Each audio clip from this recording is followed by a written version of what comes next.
Okay, class, this is lecture 9 for our 122 strength training class. It is the last lecture that I'm going to do. So one of the ways that this class is shaped is it kind of starts you from the beginning to the understanding the principles and the basics behind what strength training is, the purpose, how to do it, and we slowly work you towards being able to actually start working with somebody. Okay, so one of the things that you have to do when you're working with someone is you have to have a starting point. Determining the starting point for somebody, in my opinion, should start with making sure they're proficient in the movements that you want them to do that are specific to their needs. Once you have an understanding that they are proficient in those movements, they're doing them correctly, and they're not going to get injured, then what you do is you start moving them along a path to try to move and move loads, right? We want to move some weight, but one of the ways that you have to do that to figure out what they can do in order to get your percentages to know which adaptation you're going for is testing. And there are certain protocols that are out there for testing to make sure that you protect athletes, because you don't just walk in the gym and say, hey, put on as much as you can, right? There's certain protocols that you have to follow just to guarantee the athlete's safety. And sometimes, depending on the need of that athlete to test the lift, you have to kind of weigh the risk and reward of you testing a certain thing or not. So, 1RM testing is usually done with individual or athletes who are classified as intermediate or advanced and have exercise technique experience. Okay, so you don't want to test something that's brand new. Okay, and if you are going to work on something that's brand new, you do not work them to the most that they can do, because there's a higher risk compared to reward.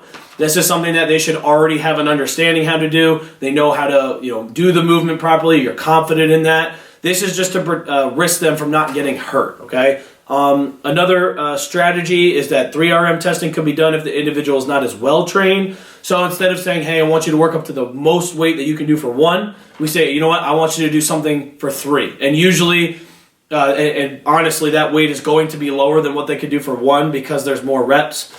The more reps that you add, once you get to 5 is okay for testing as far as like estimating a max. Once you get over 5, most of the estimation equations out there get a little iffy. It's not something that you can really trust. You can't look at somebody's 10 rep max and then say, clear and define that, oh, that 10 rep max, we use this equation, oh, they're definitely at this max. It's usually not true. Anything over 5 is a stretch. 1 to 3 is your best bet. 1 obviously is the best way to go if you want that accuracy, but at the sake of protecting the athlete, maybe you go from 2 to 3 or you go all the way up to 5, okay? You only want to do 1RM exercises with the core, the big movements, right? So if we look at our movement progressions, right, these are going to be the things towards the end of the progressions, right? We're going to want to test the barbell front squat, the barbell back squat. You're going to want a 1RM, if somebody's ready, a deadlift, right? You don't necessarily want a 1RM a good morning. That's a little bit of like an asterisk, right? That's something that you would do a higher rep for. As far as a complication on, how that hinge pattern kind of progresses, the good morning is a little bit more dangerous and strategic. So when I say at the end of the movement progressions, you really don't want to be going with the good morning, right? But the barbell bench press, the barbell overhead press, those are things that you are able or would be able to max out at a 1RM. You don't want to be doing that on the accessory movements like a bent over row, like a Bulgarian split squat, even like a reverse lunge. There are people who can go pretty heavy in reverse lunges at a higher level, and that's okay if they are ready and primed to do that. It's something that I've done before, but it's something that you just have to kind of be aware of the risks and the rewards. So what you have on here is a 1RM testing protocol. I'm not going to go through it. This is something that I want you to read through on your own. If we were in the class, what I would do is go over this like in class. We would do this live. But what you need to get out of this is that you need to make small jumps, okay? And you have to have a criteria for when you stop. You keep jumping up to get to a heavier and heavier weight at about 20 to 40 pounds for 10 to 20 pounds for upper body stuff and 20 to 40 pounds for lower body stuff. The ways that you determine when someone should stop is, the number one thing is if technique breaks down, right? The other thing is that if the lift starts to get essentially slower, like it's moving slower.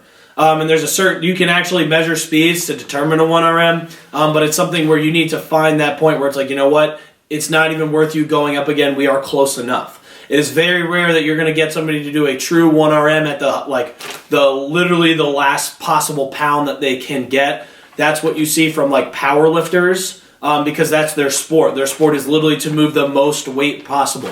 When you're looking at your athletes, that's not the point. We're looking to increase their basically force production capabilities at higher speed so that they can go out on the field and translate that to movement action, sport action.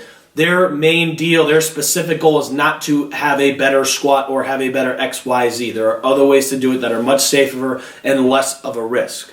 So here's the protocol in here. I want you to be able to go through that. What we're going to do is go to the next page, and all this is going to talk about is estimating a 1RM. And this is really good for athletes because usually you don't want to push them too far. Once they're at a certain point and they're advanced enough, there are programs and methods out there where you can do that. It's not something that I've been totally against. It depends on the person. Usually when we're talking about somebody who we're just starting with, I'm not going to do that. I'm not going to start them off without maxing moves because they're not technically proficient enough in that move in order for me to be sound in them doing it. So instead, I give them a 5RM, a 10RM, and I will estimate that 1 rep max. Now, it is important to understand again that some of these estimations are not accurate over 5 reps. It's just to give you an area. It's to give you a zip code.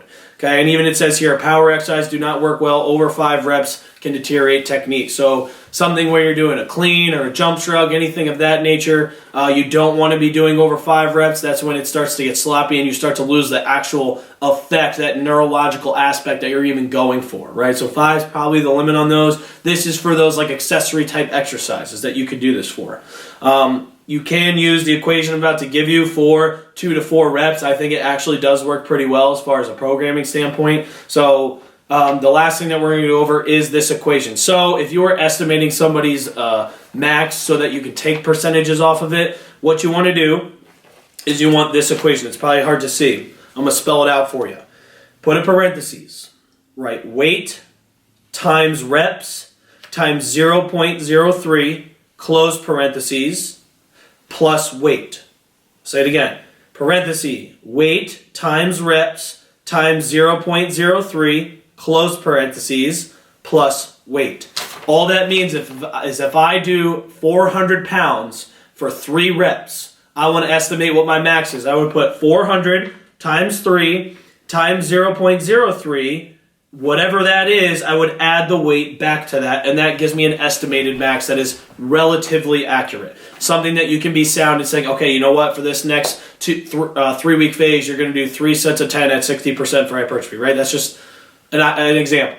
So you can be pretty sound in using that. That's a pretty sound way to go. The 1RM testing is important, and it's important to understand risk versus reward, when to stop somebody, and understand when to do it as far as if they're ready or not.